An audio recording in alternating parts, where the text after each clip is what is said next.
the distant land of Norway, there lived a handsome young boy named Peer Gynt. Peer was very lazy. He did nothing but dream. Dream of the day when he would marry a pretty little girl named Solveig.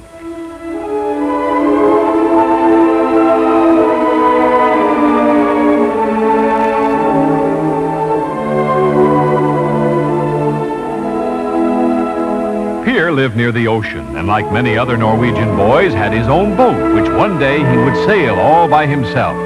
Peer's friends worked hard mending sails and learning all the jobs a sailor had to know, but Peer always said, "Tomorrow will be time enough." Solveig told Peer he should get busy, but Peer would only laugh, and he never did get around to learning all the things a sailor must know.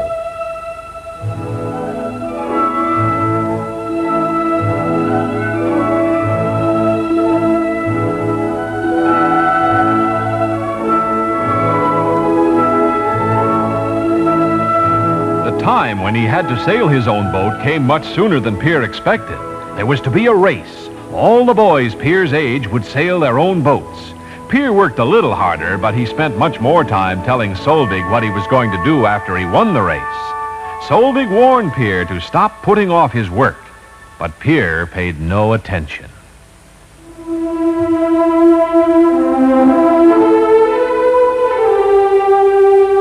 The sky was dark and the wind was strong on the day of the race. In the distance, Peer could see huge storm clouds. Suddenly, he wished he had learned more about sailing and had worked on his boat.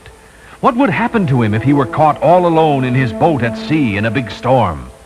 Peer would not even have gone into the race, but he had told Solveig how he was going to win. Now he was ashamed to quit.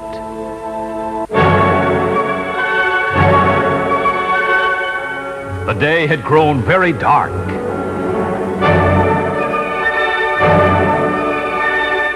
The little boats were already far from shore.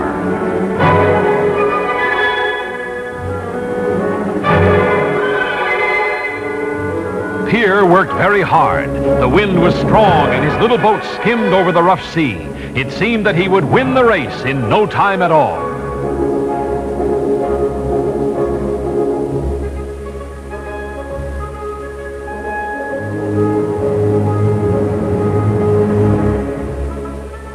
The young men who sailed the other boats watched their course. They watched the sky and they watched the shore for a storm warning.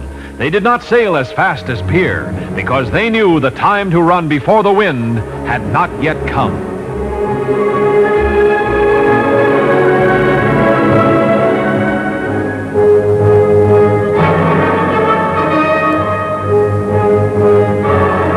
Suddenly, the howling wind crashed into the sails. The little boats were caught in the storm.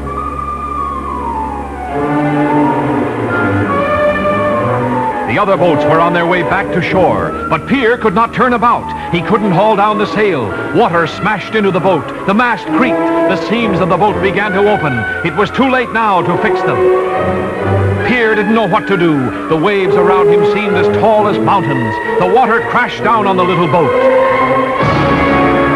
Peer hung to the boat for dear life. The mast bent like a whip, and then it snapped, crashing down on the tiny boat. The sail piled down around the boat. The mast and rigging fell over Peer's head, and in the howling storm, that was the last thing Peer remembered.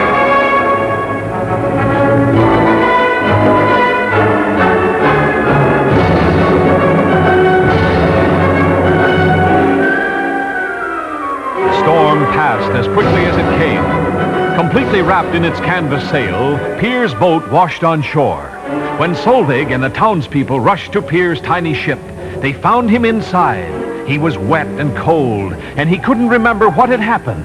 But he said to Solveig, "I have been very lucky, and from now on, Solveig, I'm going to be a good sailor and do my work when it has to be done."